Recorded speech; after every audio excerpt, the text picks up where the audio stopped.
Hi, this is Gregory, and I am back. I apologize about the delay in the recent posts here about how to not get a job. There's been a little bit of drama at the house, so I just wanted to get back to things here. So today we will be talking about tip number 6 on how to not get a job. And the topic today is don't be afraid to ask for help. So I'll be looking back here at a couple of notes just to let you know. So don't be afraid to ask for help from virtually anybody, primarily your contacts, especially those contacts that you've made on LinkedIn or other professional services. Casual acquaintances are also incredibly helpful. People that you run into at a bar or a restaurant. People you've recently engaged with on LinkedIn. Make sure that you're engaging with their content as well so that they're taking notice of you and really understanding who you are. Don't be afraid to go to any vendors you may have worked with in the past. You may have worked with consultants or technology vendors or any vendor. They can be very, very helpful in providing you with doorways or entry paths into other companies as well as into their company.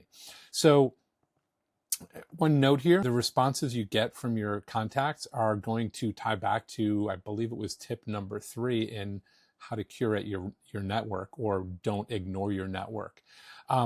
You've got to remember, the worst thing that somebody can say is no. So it's not easy to hear, but it is the worst thing that they can say.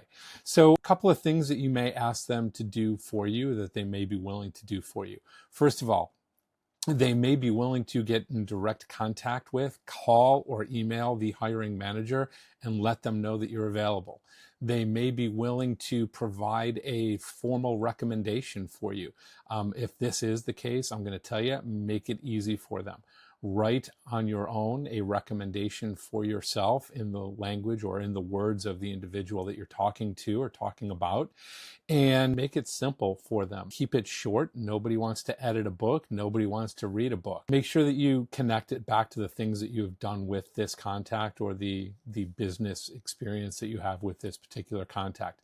Now, related to this, I'll say don't ignore the formalities of most companies. Some of them will actually require a recommendation to be placed in their system, which generates a link for you or for the person that is making the recommendation that they will then send to you so that you can apply in a separate way. This often puts you at the front of a list. Also, ask them to get your resume and your cover letter directly into the hands of the hiring manager. Again, worst they can say is no.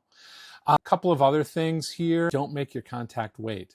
If you are asking them to do something for you and they say yes, make sure you've got it back to them in an hour, or at least, in the worst case scenario, within a day. Do not make them wait. You've got to remember, if they're high enough in the organization, this could automatically mean an interview for you. It may just be a formality interview, but in either case, it's going to give you some practice in improving the way that you interview. A couple of other things that I'll share here. I said, don't be afraid to ask for help.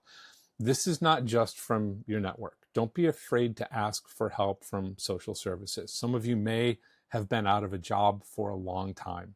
Don't be afraid to look into unemployment. It can be incredibly helpful. Don't be afraid to look into food stamps.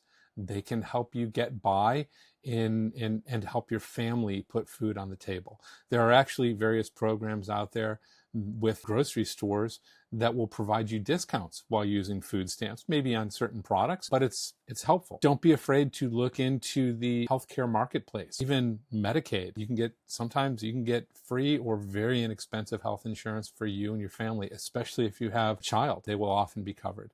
And finally, well, actually, I think that is it. Actually, you know what? I've got one other thing. If you do have any medical issues that you are dealing with, or any other issues, don't be afraid to look into financial assistance in whatever organization you're talking to. I'll tell you, from my side, I did have a medical issue, and I found one of our local hospitals offered financial assistance. I did not have a very good insurance, and it was going to cost me a bundle. And it ended up costing me absolutely zero. So there are programs out there beyond just the contacts that you know and you work with, but there are programs out there that can help you.